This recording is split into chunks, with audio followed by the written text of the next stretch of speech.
ವಿಧಾನಸೌಧ ಮೊಗಸಾಲೆಯಲ್ಲಿ ಕಾಣಿಸಿಕೊಂಡ ರಾಜೀವ್ ಗೌಡ ಪತ್ನಿ. ರಾಜೀವ್ ಗೌಡ ರಕ್ಷಿಸಿ ಎಂದು ಮೊರೆ ಇಡಲು ಬಂದಿರುವಂತಹ ಪತ್ನಿ. ವಿಧಾನಸೌಧ ಮೊಗಸಾಲೆಯಲ್ಲಿ ಕಾಣಿಸಿಕೊಂಡಂತಹ ರಾಜೀವ್ ಗೌಡ ಪತ್ನಿ. ರಾಜೀವ್ ಗೌಡ ರಕ್ಷಿಸಿ ಎಂದು ಮೊರೆ ಇಡಲು ಬಂದಿರುವಂತಹ ಪತ್ನಿ. ಸಚಿವರ ಭೇಟಿಗಾಗಿ ಒಬ್ಬರೇ ಕಾದು ಕುಳಿತಿದ್ದ ರಾಜೀವ್ ಗೌಡ ಪತ್ನಿ. ಆದರೆ ರಾಜೀವ್ ಗೌಡ ಪತ್ನಿ ಜೊತೆ ಮಾತನಾಡಲು ಸಚಿವರು ಹಿಂದೇಟು ಹಾಕಿದ್ರಂತೆ.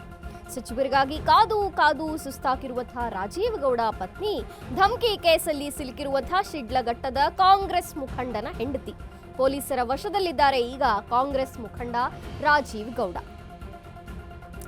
ವಿಧಾನಸೌಧದಲ್ಲಿ ಇವತ್ತು ಕಾಣಿಸ್ಕೊಂಡ್ರು ರಾಜೀವ್ ಗೌಡ ಪತ್ನಿ. ನನ್ನ ಗಂಡನನ್ನ ರಕ್ಷಿಸಿ, ರಾಜೀವ್ ಗೌಡರನ್ನ ರಕ್ಷಿಸಿ ಅಂತ ಕೇಳಿಕೊಳ್ಳಿಕ್ಕೆ ಬಂದಿದ್ರಂತೆ ಅವರ ಪತ್ನಿ. ಸಚಿವರ ಭೇಟಿ ಮಾಡಬೇಕು, ಅವರನ್ನ ವಿನಂತಿ ಮಾಡಬೇಕು ಅಂತೆಲ್ಲ ಯೋಚನೆ ಹಾಕೊಂಡು ಬಂದಿದ್ರು ಅಂತ ಅನ್ಸುತ್ತೆ.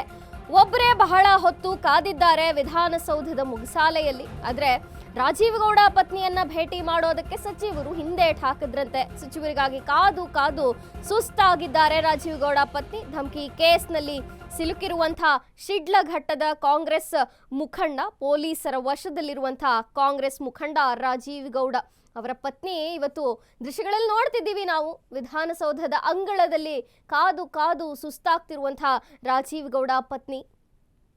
ಶಿಡ್ಲಘಟ್ಟದ ಕೇಸ್ ಒಂದರಲ್ಲಿ ಅವರ ಹೆಸರು ಕೇಳಿ ಬಂದಿತ್ತು. ಒಬ್ಬ ಮಹಿಳಾ ಅಧಿಕಾರಿಗೆ ಬಾಯಿಗೆ ಬಂದಂತೆ ಬೈದು ಅವಾಚ್ಯ ಶಬ್ದಗಳಿಂದ ನಿಂದಿಸಿ ಅಸಹ್ಯ ಪದಗಳನ್ನು ಆಡಿದ್ರು, ಧಮಕಿ ಬೇರೆ ಹಾಕಿದ್ರು ರಾಜೀವ್ ಗೌಡ.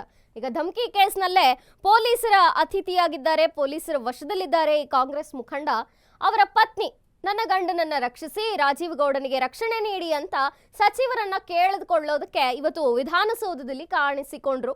ವಿಧಾನಸೌಧದ ಅಂಗಳ ಅದು, ಅಲ್ಲಿ ಕಾಯ್ತಿದ್ದಾರೆ ಅವರ ಪತ್ನಿ. ಸಚಿವರನ್ನ ಭೇಟಿ ಮಾಡಬೇಕು, ಹೆಂಗಾರ ಮಾಡಿ ರಾಜೀವ್ ಗೌಡರನ್ನ ರಕ್ಷಣೆ ಮಾಡಿ ಅಂತ ಕೇಳ್ಕೋಬೇಕು ಅಂತ ಅವರ ಪತ್ನಿ ವೇಟ್ ಮಾಡ್ತಿದ್ರು. ಬಟ್ ಸಚಿವರು ಅವರ ಭೇಟಿ ಆಗೋಕೆ ಹಿಂದೇಟು ಹಾಕಿದ್ದಾರೆ. ಕಾದು ಕಾದು ಸುಸ್ತಾಗಿದ್ದಾರೆ ರಾಜೀವ್ ಗೌಡ ಪತ್ನಿ.